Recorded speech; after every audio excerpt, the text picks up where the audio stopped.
So I'm going to drag over this first file, and you can see it automatically kind of slots in wherever I drop my mouse. I'm going to take it right back to the start of the session and just drop it there. Now, it may ask you some information here. Now, that audio file has some information attached to it, including tempo information. It might be in a certain beats per minute, which actually you can see in the file name there. It's at 70 beats per minute. It's asking me, do I want to import that information? Now, if we were working with a combination of audio files and MIDI data, and we were trying to layer an actual song together, then that is quite important information. So we would definitely want to import that. If you're just snipping together random files just for the purposes of coming up with a temp score, you don't necessarily need to, but I always just import it just in case. And also it contains some markers as well. And again, you can choose to import or not import. I'll show you what happens if we do. Okay, you can see those markers have now changed because that information was attached with the audio file, and you can now see that BPM is at 70. Okay, it was at 120 before. Okay, I'm just going to save a bit of screen space here and move that guy over so you can see a little bit more. And I'm going to move and drag this. Actually, I might just get rid of that altogether. So you can toggle these bits of information on and off here to see or not see things to save screen space if you need to. So I'm just minimizing that. Okie doke. So that's one audio file. Now I'm going to drag in another one. What's that one? Emotional hopeful. I'm going to drag in romantic nervousness. Now you can drag and drop it right next door so that they're essentially back to back. Otherwise, you can create new audio tracks here. So all I need to do in order to do that is go up to here and click on this little plus icon here. That's going to duplicate whatever that track was. So highlight the track and then click this, and then it's going to duplicate that track. And you can create as many audio tracks as you like here, and you might want to name them. So say you're, I don't know, importing something from a Hans Zimmer file that you like, you can name that Hans Zimmer. Now, the original file name is still preserved in your actual track, but you can change that by right-clicking and then select Name Regions by Tracks, and it's going to rename all of those tracks to whatever you've put at the track header over here. Okay, so you can go ahead and do this for as many tracks as you like. Now you've got the option of dragging files around and mixing and matching things a little bit more. Now, obviously, if you drag files on top of each other and play them back, you are going to get a bit of a mess. Okay, we've essentially got two audio files playing back at the same time.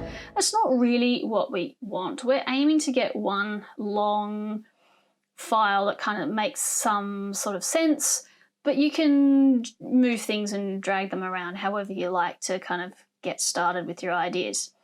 So with the temp score, what you're aiming to do is try out a few ideas. So let's say you've found this track and you kind of like the style.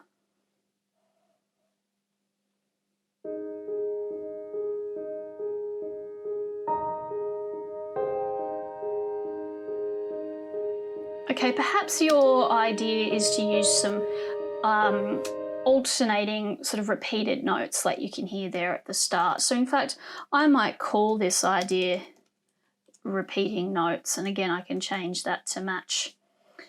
So say that's an idea I want to try out, but then I've got this track that's slightly different that I want to kind of mix and match with this one. So if I just want to hear this by itself without this top track playing over the top, I can either mute this one and play it back and all I'll hear is this track here that's not muted, or essentially the same thing, I'm just soloing the one I want to actually hear.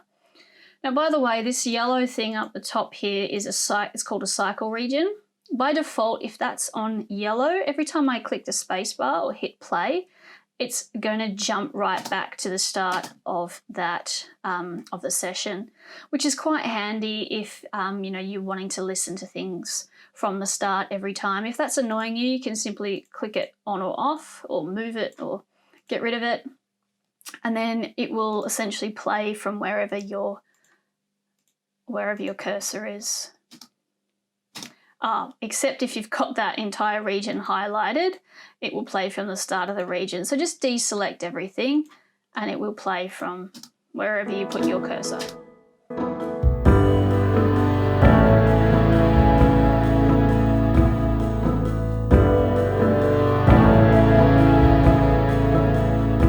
So say I like the opening of this one, the sparseness, but then I want it to move into something that's a little more upbeat like this. So what I'm going to do is I'm going to edit these together and see if I can try out my ideas. So the easiest thing to do is to, whoops, that's not what we want. That's actually a good point. That's a fade. So you can grab the corners. It's a bit fiddly sometimes. And now that I want to show you it's not working, you can, here we go. You can grab the corners. It turns into a little X kind of symbol there. If you're right up in that top left corner, you can drag that over. That creates a fade essentially. Same thing on the other end. You can do a fade out, which is sometimes quite handy if you want to sort of sneak something in or sneak something out. Okay, now if I drag this up into here, you can see that half of that track now has disappeared. If I don't want that, I just click Command or Apple Z and it will undo my last action. So keep going, Command Z, and it will undo, undo, undo. Now, if I want to be a little bit more particular about what I cut or don't cut, is use this guy here. And I create, I select the scissors tool.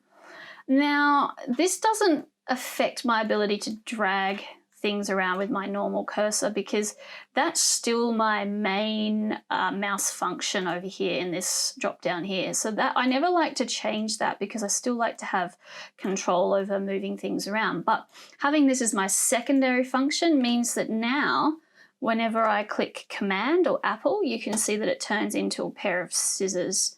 And wherever I snip, it's going to cut it. Okay, but then as soon as I let go of that Command button on my computer keyboard, it's back to the normal mouse function and I can start snipping and moving things around. So say now I want to take this up here and I want to try transitioning from this section into this section. Now I can either kind of I can compress this right down. Now I haven't actually snipped that. I've just reduced what's actually going to play back, which is kind of nice because if ever I decide I actually do want to go back to where I was, I can simply drag it all the way back out and the rest of my track remains there. Now what I can do is if I like this section and I want to repeat it, for example, I like this idea and I want to keep repeating it, I can click on Option or Alt on my computer keyboard, click down with my mouse, and now it's going to allow me to copy that and I can redo that as many times as I like. So I'm going to undo those. And I'm going to drag this up here. And now I can solo this and listen back to how they sound up against each other. Remember, I have to deselect everything or it plays from whatever has been selected.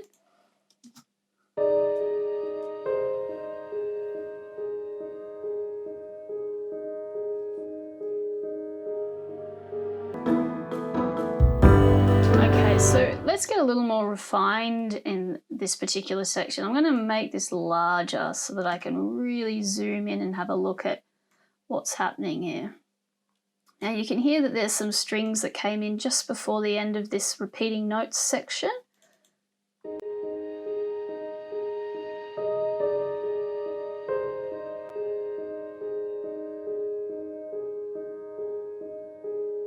right there. I can hear the strings coming in. I don't want that, so I'm going to drag this over a little bit. And this is, I can see from the waveform that this idea is coming right here quite loud. So maybe that's the section, oops, that's the section that I want it to come straight into, so I can kind of butt them up together like that. Again, if I think that it might be a bit too dramatic, I can put a bit of a fade. Oops, it's a bit fiddly. There we go.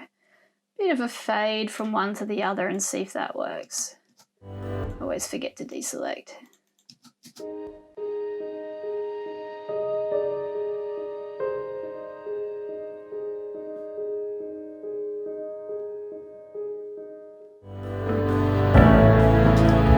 Okay, it'll take a little bit of messing around. I mean, you kind of want to aim for where the beats naturally fall.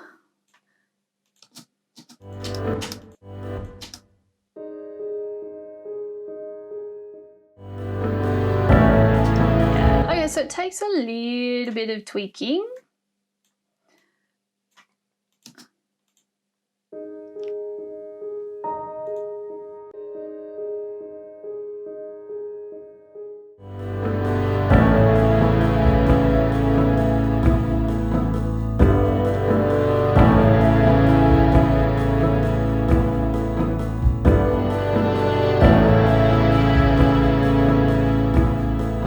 Say my idea is to go back at that point to the original idea. Maybe I can snip this here. I'm going to move that away into a track that I'm not using, and I'm going to copy and paste that guy back over. So look, I think you get the idea and the concept of what you can do. What I've shown you is just very, very rough and not really great examples to work with, but you can apply the same concept to creating a temp score to try out some ideas. So find pieces of music that that represent what you want musically for your orchestral piece, and then try stringing them together using the techniques I've shown you here to try out a few ideas. How does this idea morph into this one? Or is this repeating note idea something that I want at the beginning of my composition, or should it come a bit later? So you can test out your ideas without investing, you know, a whole day's worth of work or a week or even a month. Okay, so the downside to this is it can sound a little clunky. Obviously, we're taking random pieces of music in different tempos and different keys, and we're just butting them up against each other. So it can sound a little bit bitsy, and that's fine. You're not really aiming to get something that sounds like an actual full-on piece. So you're going to have to use your imagination just a little bit, but it can troubleshoot and workshop some ideas before you start investing your time and energy into fully fleshing out something inside Logic, Cubase, Pro Tools, or whatever DAW you're using.